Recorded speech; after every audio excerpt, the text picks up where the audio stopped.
ভেনেজুয়েলার তেল রাজনীতি সফলের পর এবার ট্রাম্পের চোখ পড়েছে কলম্বিয়া, মেক্সিকো এবং কিউবার তেল ভান্ডারের দিকে।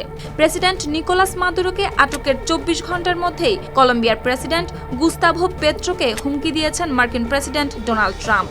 এর পরপরই মেক্সিকোকে বলেছেন দেশটিকে নিয়ে কিছু একটা করতেই হবে।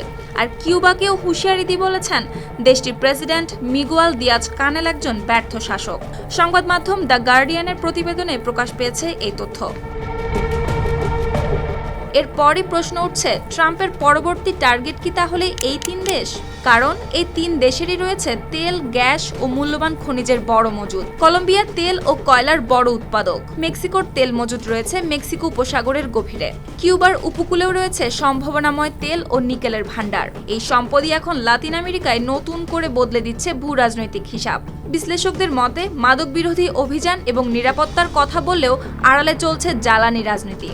তার ওপর ভেনেজুয়েলায় হামলার পর যুক্তরাষ্ট্র প্রকাশ্যেই দেশটির তেল অবকাঠামো পুনর্গঠনে নিজেদের বড় তেল কোম্পানিগুলো পাঠানোর ঘোষণাও দিয়েছে। এই ঘোষণায় আতঙ্ক বাড়িয়েছে আশপাশের দেশগুলোতে। সিলভার টিপ কন্ট্যাক্টে তৈরি নিরাপদ ও নান্দনিক ক্লিক সুইচ। ক্লিক সুইচ, নির্ভরতা জীবন জুড়ে। হোয়াইট হাউসে সাংবাদিকদের সঙ্গে কথা বলার সময় ট্রাম্প দাবি করেন কলম্বিয়ায় উৎপাদিত কোকেন যুক্তরাষ্ট্রে ঢুকছে এবং এ কারণে প্রেসিডেন্ট গুস্তাভো পেট্রোকে নিজের খবর রাখার আহ্বান জানান তিনি। একই সঙ্গে ইঙ্গিত দেন মাদক বিরোধী অভিযানের অংশ হিসেবে কলম্বিয়ার মাদক উৎপাদন কেন্দ্রগুলো যুক্তরাষ্ট্রের পরবর্তী লক্ষ্য হতে পারে। মেক্সিকোর ক্ষেত্রেও একই সুরে ট্রাম্প বলেন দেশটি অবৈধ অভিবাসন এবং মাদক চোরাচালানের সঙ্গে যুক্ত। এটি বন্ধে যুক্তরাষ্ট্রের সহায়তার প্রস্তাবে দেশটির প্রেসিডেন্ট ক্লাউদিয়া শেমবাউম সম্মতি দেননি বলেই পরিস্থিতি আরও জটিল হয়ে উঠেছে।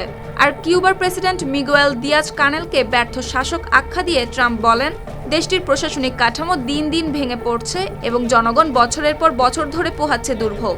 এই অবস্থায় কিউবাকেও যুক্তরাষ্ট্রের কড়া নজরদারির বাইরে রাখা যাবে না। সব মিলিয়ে মাদক বিরোধী অভিযান ও নিরাপত্তার আড়ালে জ্বালানি ও প্রভাব বিস্তারের এই কৌশল লাতিন আমেরিকাকে আবারও অনিশ্চিত ভবিষ্যতের দিকে ঠেলে দিচ্ছে বলে মনে করছেন বিশ্লেষকরা। সুপ্তি রায়, RTV।